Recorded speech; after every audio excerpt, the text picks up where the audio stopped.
আজকে আপনারা আমাকে প্রশ্ন করছেন, আমি যদি আজকে আপনাদের পাল্টা প্রশ্ন করি, বিগত 15 বছরে কি আপনাদের কথা বলার স্বাধীনতা ছিল? আজকে যে বিষয়টি সম্বন্ধে আপনারা জানতে চেয়েছেন, সেটা সম্বন্ধে বাংলাদেশের সব মানুষ অবহিত রয়েছে। আপনার প্রশ্নের উত্তর আমি কি দিলাম বা না দিলাম সেটা গুরুত্বপূর্ণ নয়। আপনার প্রশ্নের উত্তর বাংলাদেশের তৃণমূলের মানুষ কি জানে বা না জানে সেটাই হচ্ছে গুরুত্বপূর্ণ। কাজে আমি অতীতেও বলেছি একটি কথা, বাংলাদেশ সৃষ্টি হয়েছিল গণতন্ত্রের জন্য। পাকিস্তানের অবকাঠামোর ভিতরে গণতন্ত্র হতে পারে না, তৎকালীন পূর্ব পাকিস্তানের মানুষ এটা বিশ্বাস করেছিল বলেই তারা গণতন্ত্রের আন্দোলনে নেমেছিল।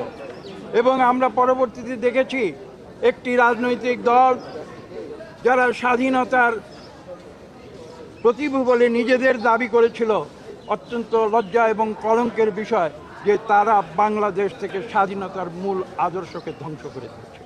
কি সেটা ছিল গণতন্ত্র। সেই গণতন্ত্রকে ধ্বংস করে দিয়ে তারা প্রথমে বাকশাল কায়েম করেছিল, পরবর্তীতে তারা অলিখিত বাকশাল কায়েম করেছিল। বাংলাদেশের মানুষ কিন্তু সেটা গ্রহণ করেনি, এবং করেনি বলেই 2024 সালের 5ই আগস্ট সেই স্বৈরাচারী সরকারকে এই দেশ থেকে বাংলাদেশের মানুষের ঘৃণার ফলশ্রুতিতে পালিয়ে যেতে পারত। কাজে আজকে আপনি যে প্রশ্নের উত্তর দিয়েছেন, এর উত্তর অত্যন্ত স্পষ্ট। আমরা স্বাধীনতায় বিশ্বাস করি বাংলাদেশের, আমরা বাংলাদেশের গণতন্ত্রে বিশ্বাস করি। শহীদ প্রেসিডেন্ট জিয়া রহমান, বিএনপির প্রতিষ্ঠাতা সভাপতি চেয়ারম্যান, তিনি বাংলাদেশের গণতন্ত্রের জন্য তিনি জীবন দিয়েছেন। কাজে আজকে আমরা গণতন্ত্রের জন্য কাজ করে যাচ্ছি, এবং সেই গণতন্ত্রকে বাংলাদেশে ফিরিয়ে আনতে হবে, এবং সেটা আনতে হবে যত দ্রুত সম্ভব।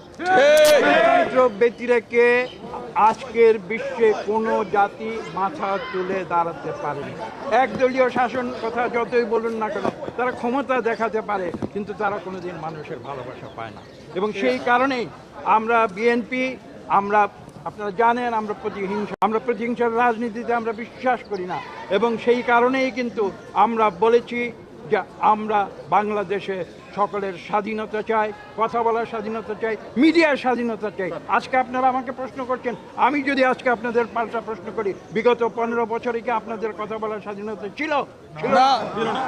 তাহলে আজকে আমরা বিএনপি, আমরা দেশের গণতন্ত্র ফিরিয়ে আনতে চাই যত দ্রুত সম্ভব, এবং আমরা চাই সেটা করতে আমরা বলেছি একটি মাত্র পদ্ধতি রয়েছে। সেই পদ্ধতির নাম হচ্ছে সুষ্ঠু নিরপেক্ষ নির্বাচন।